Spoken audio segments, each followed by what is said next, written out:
We've got Aaron on the line from Fagan Associates. We always talk financial stuff about 8:45 on Tuesday. How are you, Aaron?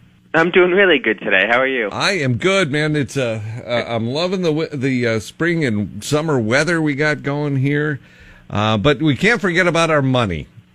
Yeah, definitely. You sent something over here about the 10 investment tips you shouldn't ignore. And, this is an easy time to forget about your money stuff. But what can you tell us about this? Yeah, it was Peter Lynch was kind of famous in the 90s for his Fidelity Magellan fund, and it did about 29% a year from 1977 to 1990. And, there's some people in this business that you kind of look up to, and he's one of them. Oh, wow, yeah, that's a pretty good track record. Yeah, and, what he did was, his number one rule is invest in things that you know. What he would do is he would follow his wife around shopping around a grocery stores. He'd actually kind of look for companies and look for stories.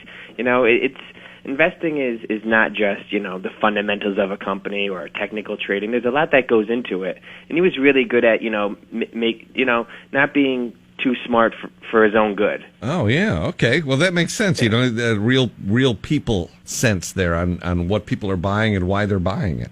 Yeah, find companies that have a good story, and I think that's the most important thing. I think it is fundamentals, and how much money companies are earning is obviously important, but you want to look for what a company's story is and how it's playing out. One of the things that caught my eye on his article was prices are distracting.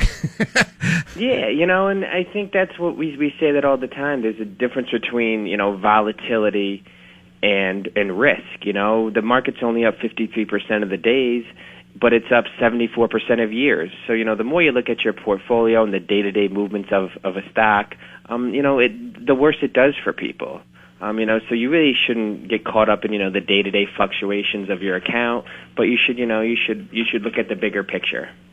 Aaron, we're talking to Aaron at Fagan Associates about money stuff here. What is the other thing on that list of the 10 investment tips you shouldn't ignore that really caught your eye?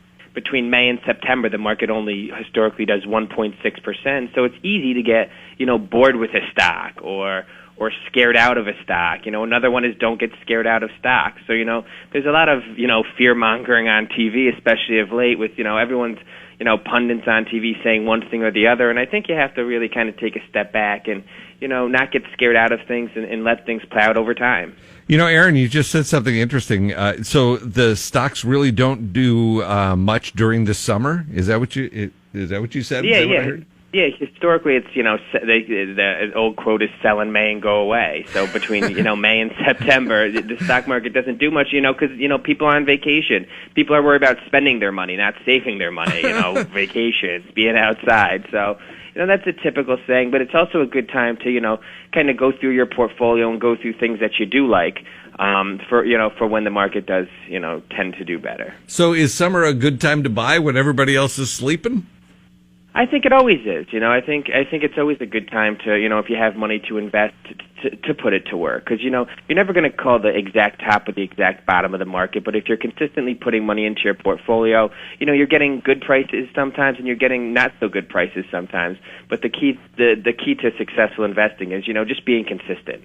Sounds good. Aaron at Fagan Associates, thank you for your advice. Where can people reach you if they have some questions on their personal investments and all? Yeah, you can call us at 518-279-1044. You can email us at investment@faganassociates.com, or you can message us on LinkedIn or Facebook. Perfect. Well, I hope you can get out early and enjoy the day today, Aaron. Yeah, maybe. Okay, maybe not. Yep. All right. Well, thanks a lot, Randy. Talk to you next week. There's more of the River Morning Show on the way.